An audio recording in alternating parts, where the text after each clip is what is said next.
Hello, welcome to Wealth Creation Thursdays, a conversation on wealth creation and financial freedom. Our conversation today is on payday routine. I'm your host Wangare, and this conversation is sponsored by Making Sense Book, which is a book on real-life personal stories of people and their money journey that has been authored by Waceke Nduati. As I've mentioned, our conversation today is on payday routine. So when your salary has hit your account, when your client has paid money to your account, and if at all you're the kind of people who you are on girlfriend allowance and wife allowance, your money has hit your account, what then do you do? What is the next step? So today's conversation, you're going to have a conversation about the next steps forward. And I want to sound like a broken record. If you will get to know me for one thing and one thing only, it will be you must always pay yourself first. So the first thing that you need to do when your pay gets into your account is to pay yourself first through savings and investing. There's this book that I read a couple of years ago, and it's The Richest Man in Babylon. And the author wrote a statement that has forever stuck with me. And he wrote that a part of what I earn is mine to keep. I'm gonna repeat that again. A part of what I earn is mine to keep. And so a part of what you earn is yours to keep. So the moment your money hits your account, when it exits your account, it needs to exit your account to your savings account or to your investing account. And Waceke, in her book, she talks about the power of 5,000 shillings, because when it comes to paying ourselves first, we always think about, I need to have, 100,000 shillings, I need to have millions and millions of money. You could start your savings and investing journey with what you have. Do you know we have investments that you can make with as little as 1,000 shillings? And something like a money market fund, you can be able to open your first money market account, your money market fund account, with as little as 1,000 shillings. So know that a part of what you earn is yours to keep. And when your money just hits your account, even when somebody even gifts you money, the first thing that you need to think is, how can I save and invest this money? And as a society, we have a culture where we spend first and then we save later. And when you save first, you'll realize that when you spend first and save later, you realize that there's a lot to spend on. There's bills to be paid, there's entertainment to be enjoyed, there's money that has to be sent back home. There's so many things that is required to be done with your money. And when you're just paying your bills and spending money, if at all you're waiting to see what's left so that you can save, you'll realize that there's actually nothing that has been left to save. So ensure that you're saving first and spending later. Ensure that you're building your own factory. If I told you the kind of people who spend first, that the moment that your money hits your account, you've paid your landlord first. When your money hits your account, you've gone to the supermarket, you've done your supermarket shopping, and you've been building your supermarket owner's factory. The question now is, who now builds your factory? What are you going to do to be able to build your own factory? And you build your own factory through savings and investments. So if you get nothing else from this video, as far as payday routine is concerned, know that the first thing that you must do is pay yourself first through savings and investing. The second thing that you need to do as part of your payday routine is to review your previous month's budget and plan for your current paycheck. So maybe in the last 1 month, or let's say we are in February and you're reviewing your January budget. So now you'll be looking at, this is what I had said, this is what I had budgeted for my month of January. Let's say you had budgeted, if it's eating out, 10,000, but it ended up being 15,000. You ended up eating out 15,000. Let's say you had budgeted that you're going to do, supermarket shopping of 10,000 in January, but because you had maybe done big shopping during the Christmas festivities, you realize that instead of these 10,000 shillings on shopping, then I could use only maybe 5,000 shillings. So it's your time to actually review your previous month's budget, see where did you spend money, where did you overspend, or where were you able to save, and make informed decision from that data that you have gotten. Most people actually make a decision, from guesswork. And the reason as to why your budget has been failing, and the reason as to why you feel stuck in your finances, is because you do not have actual data that you're working with to give you information on where you need to pivot accordingly.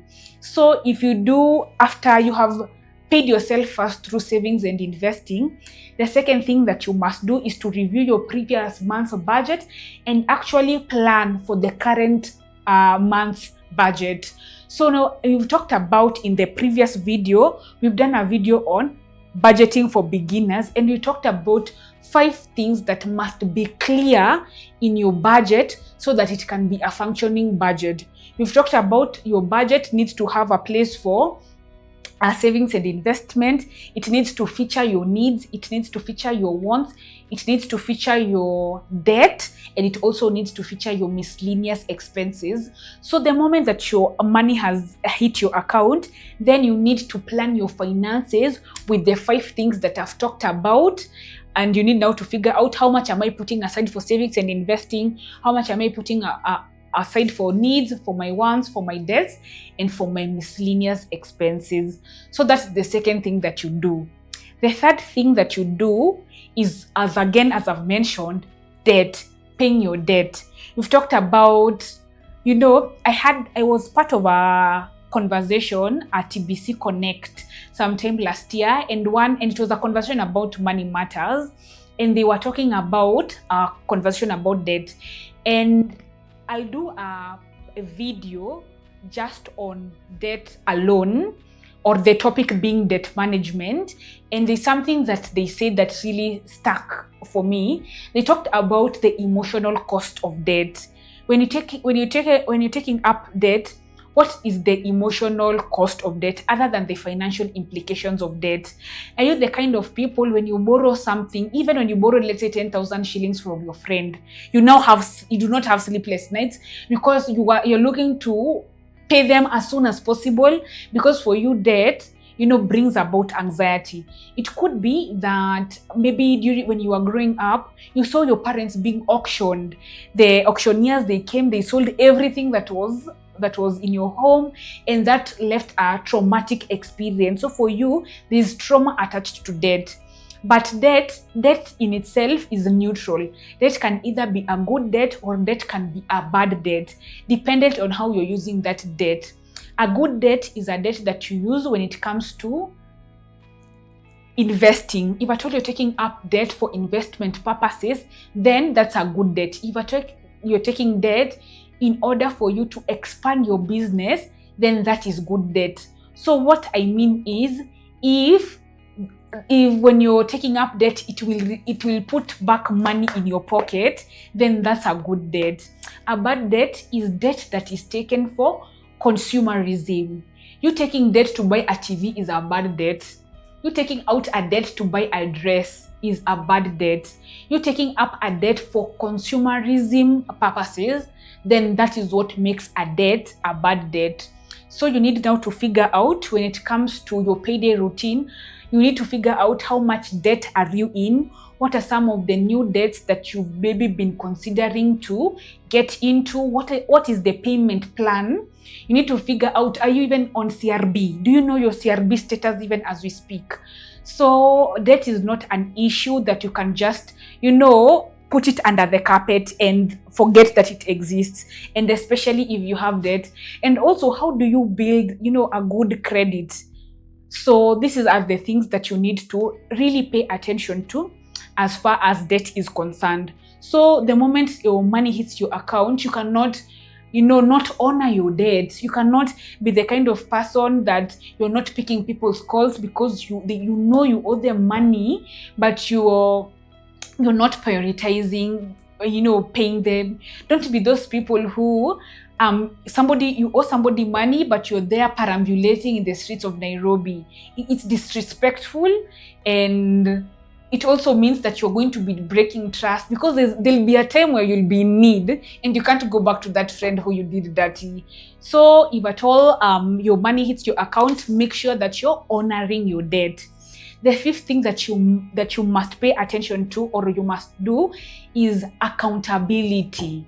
And accountability in terms of, you need to ensure that you're having regular dates and brand them as your money dates. This is time where you set aside to actually review your finances and how things are going. So you're actually reviewing, by the way, how have I been spending my money? Have I been overspending in the past 1 week? Have I been sending money home in ways that are unsustainable? How have I been actually spending my money? So having your money debts will give you an awareness on which are some of the areas in which you're moving on in the right direction, and which are some of the areas that you actually need to pay attention to and to course correct. And because if at all you're not having money debts with yourself, if at all you're not taking time aside to be able to review your finances, then what that means is that you could be veering off so far, such that by the time it's the end of the month, your finances are in shambles. But if at all you are having conversations with yourself, if at all you are having money debts with yourself, it means that you could have caught on that problematic situation beforehand, before it, went out of proportion. So ensure that you're being accountable. There has to be a level of accountability. And also, this reminds me that even me and my best friend, as the year began, we did our year compasses. So this is to review my year of last year, which was 2024, and also to review and to have a conversation about what are some of my plans in 2025 in all aspects of my life, personal-wise, career-wise, money-wise. And when I know these are the things that I need to achieve, and when I know these are the things that my friends need to achieve, then we can keep each other accountable.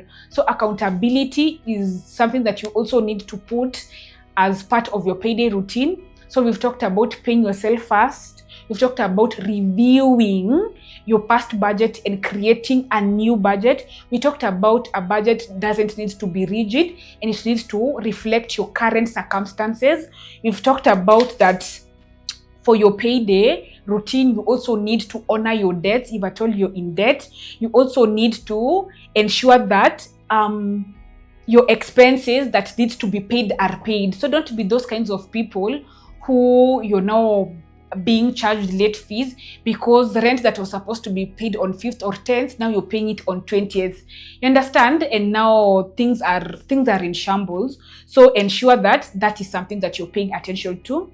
So thank you for being here. Thank you for listening through. If at all you've come to the end of this video, I hope now you have what it takes. You have the tools that are needed to be able to plan your finances accordingly. So I'm hoping that in the coming months and even as we are getting into 2025, you're actually setting yourself up for success. As you know, these conversations are usually sponsored by Making Sense, which is a book that has been authored by Waceke that features real life personal stories of people and their money journey. The book is a life changer. If at all 2025 is the year for you to actually take your finances to the next level, then this is definitely the book for you. You can grab your copy directly from us at 1,000 shillings. My number is down below. You can also buy this book from our bookshop partners at 1,200 shillings. Our bookshop partners are Textbook Center, Nuria Bookshop, Half Priced Bookshop, Prestige at Mamangina Street, Somanami Books, Kibanga Books, Bookstop Yaya Center, Aristoc Booklex Uganda, Sparkle Bookshop, and the book is available on Amazon as a Kindle version and as a paperback version. So wherever you are in the globe, you are able to purchase your copy of the Making Sense book. And before you hop off, make sure that you like this video, make sure that you share, make sure that you subscribe. And I'm also curious, what are some of the routines that you've been putting in place as part of your payday routine? I could also learn a thing or two from you, the way you've learned a thing or two from me. So let's have a vibrant community and let's keep this conversation going. See you in the next Wealth Creation Thursdays episode. Kwaherini.